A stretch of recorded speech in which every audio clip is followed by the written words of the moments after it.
Glória a Deus. Meus queridos e amados, aqui é uma passagem conhecida, muitos pregadores têm pregado, mas falar sobre Ana não é fácil, principalmente quando nós falamos de Ana no silêncio dela, porque não é todos que suportaria o silêncio que Ana passou. Querer ter um filho e não poder. E talvez você esteja aí hoje falando: eu gostaria de estar trabalhando, eu gostaria de estar com saúde, talvez você gostaria de tantas as coisas, não vim pregar casa e nem chave de carro, mas muitos gostariam de ter um bom carro, mas passar o que Ana passou, ninguém gostaria. Ana, ela por ser uma mulher, naquela época, ela casa com Eucana. Eucana, segundo a Bíblia e os historiadores, diz que naquela época, a mulher, quando era estéril, que era o caso de Ana, depois de algum tempo, o seu esposo poderia devolver ela aos seus pais, à sua família. Mas Eucana amava Ana. O que eu quero estar dizendo nesta noite: Deus ama eu e você. Aleluia. Ali então, agora Eucana, ele tem a sua outra esposa, que naquela época poderia, a Penina. E quantas das vezes, pastor, nós temos a Penina na nossa vida, nos perseguindo, nos afrontando, mas a Bíblia aqui relata que seu esposo Eucana, ele vai subir, sobe para fazer o seu sacrifício como era feito ao costume todo ano. E hoje eu e você não precisamos esperar uma vez por ano para fazer o sacrifício ao Senhor. Nós podemos fazer o sacrifício hoje, amanhã, no momento que nós quisermos. No momento que nós quisermos, é só nós se prostrarmos e começar a adorar a Deus. É só nós começarmos a pedir ao Senhor o que nós desejamos, ao que está nos nossos corações, porque o nosso sacrifício já foi feito por Jesus quando Ele morreu na cruz. E ali eles sobem para adorar o Senhor. A Bíblia fala que naquele momento que ele sobe, Ana está amargurada de alma. A pior coisa que tem é quando nós estamos amargurados de alma. Nós não conseguimos assimilar, nós não conseguimos fazer nada, nós não conseguimos até mesmo pensar no que nós devemos fazer. Nós perdemos todas nossas condições, todas as nossas razões, porque nossa mente está meio perturbada. Até mesmo chegando no ponto que muitas das vezes nós vemos pessoas que até não conseguem se alimentar pelas aflições, pelas dificuldades. Mas eu quero estar dizendo para a igreja, que nesse silêncio de Ana, como já nos louvores falou, estava ressuscitando o sonho, restaurando os sonhos. Aqui Deus está restaurando o sonho nesta noite, porque a Tiana foi restaurado, a Tiana foi, o sonho dela foi ressuscitado. Até parecia que naquele silêncio, Ana, o sonho dela estava morto. Mas não se preocupa, porque no momento certo, Deus o que há de fazer, fará. Glória a Deus. Aqui nós vamos navegar um pouquinho, andar um pouco na Bíblia. Se nós, quem não sabe, Deus, Ele trabalha no silêncio. Ah, mas pastor Robert, por quê? Como? A Bíblia fala que quando, no livro de Josué, capítulo 7, se eu não me falha a memória, Deus ele promete a cidade ali. E quando Deus promete aquela cidade, mas Deus manda que rodeia Jericó em silêncio. Não manda fazer barulho, manda dar 7 voltas, mas em silêncio. Agora vocês imaginam a igreja, aquele povo de Deus rodeando aquela cidade, aonde, segundo os historiadores falam, que aquela muralha havia 6 metros de altura, como 6 metros de largura, que dava até para edificar casas em cima daquela muralha. E os soldados lá, olhando o povo de Deus, pastor, rodeando. Eu fico pensando, aquele povo é louco, aquele povo é doido, o que ele estava fazendo nesse sol quente? Eu acho que ele imagina assim, pastor, que aquele povo naquela época falava assim, olha, o sol está fazendo tão mal que está rodeando em silêncio, não está fazendo nada, mas foi no silêncio, depois da 7ª volta, Jesus manda bradar, aí não aquele brada, olha o mistério, que naquele momento a muralha cai. Só que eu deixo eu explicar. Na verdade, a muralha não caiu. Na hora do bradamento, na hora que deu aquele grito, a terra se abriu e a muralha desceu. E o povo de Israel entrou.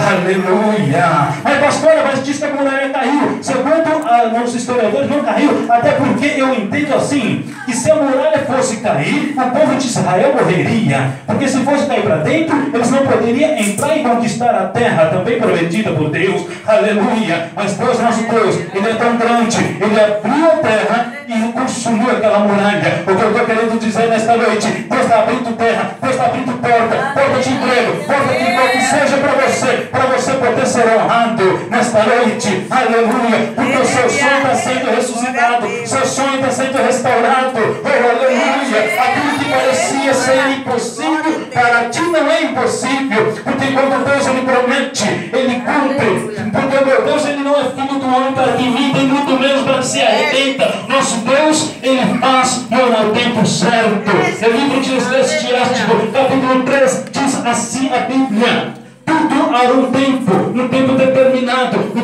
tempo de vitória nesta noite está chegando. Deus está entrando no seu lar, Deus está restaurando o casamento, Deus está restaurando aquilo que parecia ser impossível. É impossível para mim, mas para o seu Deus não é. Glória a Deus. E Ana agora está subindo. Ela sobe para adorar a Deus. Mas a pior coisa que tem é quando tem alguém que fica nos afrontando, como Penina afrontava Ana, ali dizendo talvez várias vezes: olha, eu tenho 10 filhos, você não tem nenhum. Olha, eu sou melhor que ti, porque eu tenho filhos. Eu tenho um filho para o nosso marido. Assim que eu penso. Afrontando. E quantas das vezes o inimigo tem te afrontado, falando que você não vai conseguir, que você não vai conquistar, que você não é capaz, que você é inútil. Oh, aleluia. Mas inútil é Satanás, que ele estava lá em cima com o nosso Deus e desceu por ser rebelde. Aleluia. Glória a Deus, aleluia, Jesus.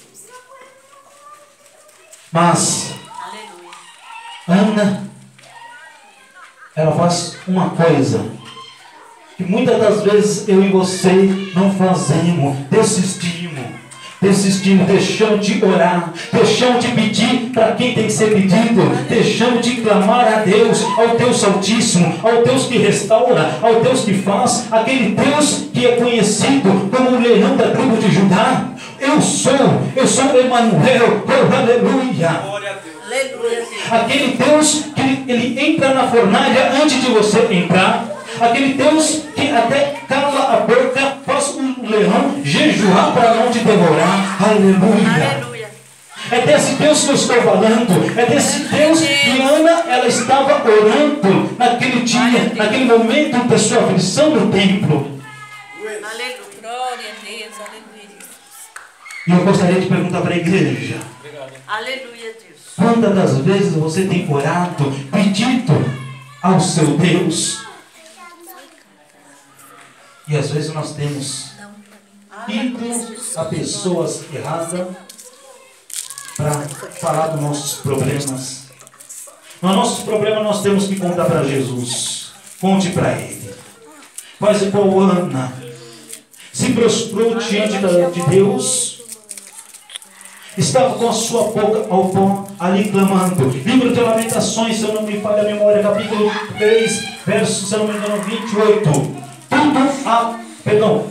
Ali, livro de Lamentações, verso 28, diz a Bíblia que o que ainda espera um pouco, porque ainda o que há de vir virá no tempo certo. Aleluia,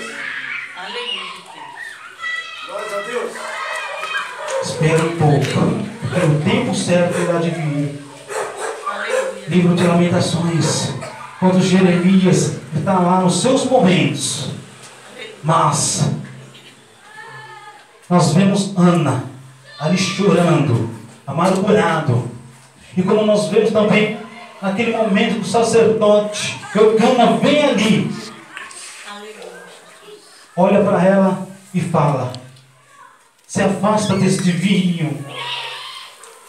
Você está embriagada. E quantas das vezes nós somos julgados porque nós não esperamos, porque nós pensávamos, às vezes, que vimos palavra de conforto. Mas o que Ana fez foi levar sua boca ao pó. Livro de Lamentações, capítulo 3, também diz: leva a boca ao pó, que talvez ainda haja esperança. Ainda haja esperança. Ainda haja esperança. Oh, aleluia. A igreja ainda não entendeu. Ainda haja esperança. Leva sua boca ao pó, que ainda haja esperança. Porque a sua esperança ainda não morreu. Porque o seu Deus ainda não falou: olha, bati o martelo, agora não tem mais jeito. O meu Deus ainda não determinou isso. O meu Deus diz: ainda haja esperança. Vai haver esperança. Há esperança para tudo. Oh, aleluia. E há esperança que ainda o seu lar há de ressuscitar. Ainda há esperança que aquilo que estava parecido que tem tudo acabado, não acabou, porque ainda é tempo de Deus restaurar.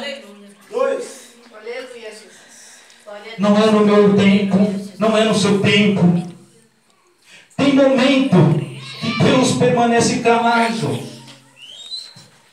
Deus permaneceu calado ao povo de Israel, segundo os historiadores. Nas Bíblias até mais antigas, tem entre o Velho Testamento para o Novo Testamento uma página em branca, que aquilo significava que foi 400 anos que Deus ficou sem falar com o seu povo. Uns dizem que foi 410, 420, mas o mais certo foi 400 anos, até a vinda de João Batista, que Deus ficou sem falar com o seu povo. E às vezes, quando Deus fica sem falar comigo e contigo, 1 minutinho ou 2 minutinhos, até parece que é uma eternidade. Até às vezes nós ficamos ali tristes, até mesmo nós queremos às vezes pôr Deus na parede e dizendo: olha, Senhor, como o Senhor não fala mais comigo, eu não vou mais à sua casa. Ó Senhor, como o Senhor não fala mais comigo, eu não vou mais orar. Agora deixa eu te contar um segredo. Você quer que Deus fale contigo? Às vezes Ele está em silêncio, mas começa a orar, começa a buscar a Ele, que Ele vai falar com você na madrugada. Porque Deus começou a falar com Samuel também, assim que ele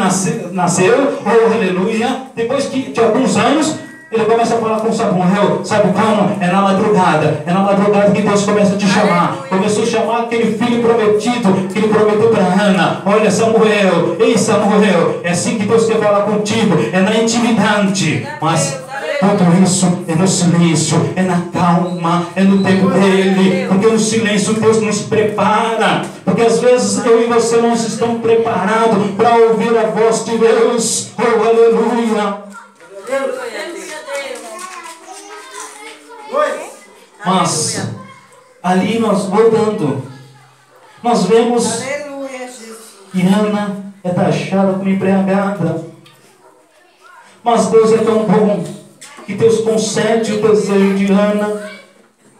Ana faz, ela se alimenta. E a outra coisa que nós precisamos fazer é se alimentar, para de boa aparência, para estar com Deus, na presença do Senhor. É o alimento que eu estou falando nesta noite. É o alimento da palavra, é o melhor alimento, porque a Bíblia fala que nem só do pão o homem viverá, mas sim de todas as palavras que saem da boca de Deus. Oh, aleluia. E a palavra que sai da boca de Deus é esta palavra. Oh, aleluia. Aonde o inimigo não pode ali vir nos confundir.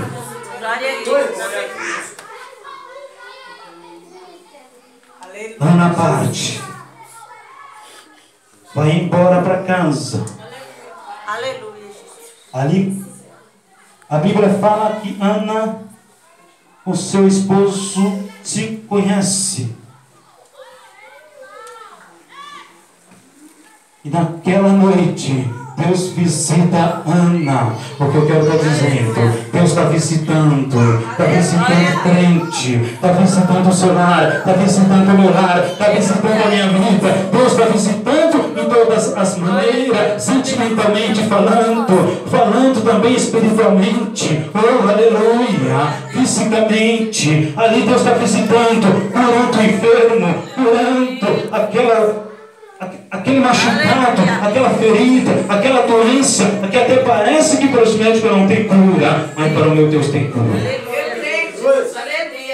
Deus está visitando da mesma maneira que visitou Ana. Quem crê nesta noite que Deus pode, no momento que você está aqui nesta noite, Deus está te visitando lá no seu lar, lá no lar onde você deixou alguém enfermo, aquele que você veio buscar nesta noite. Oh, aleluia!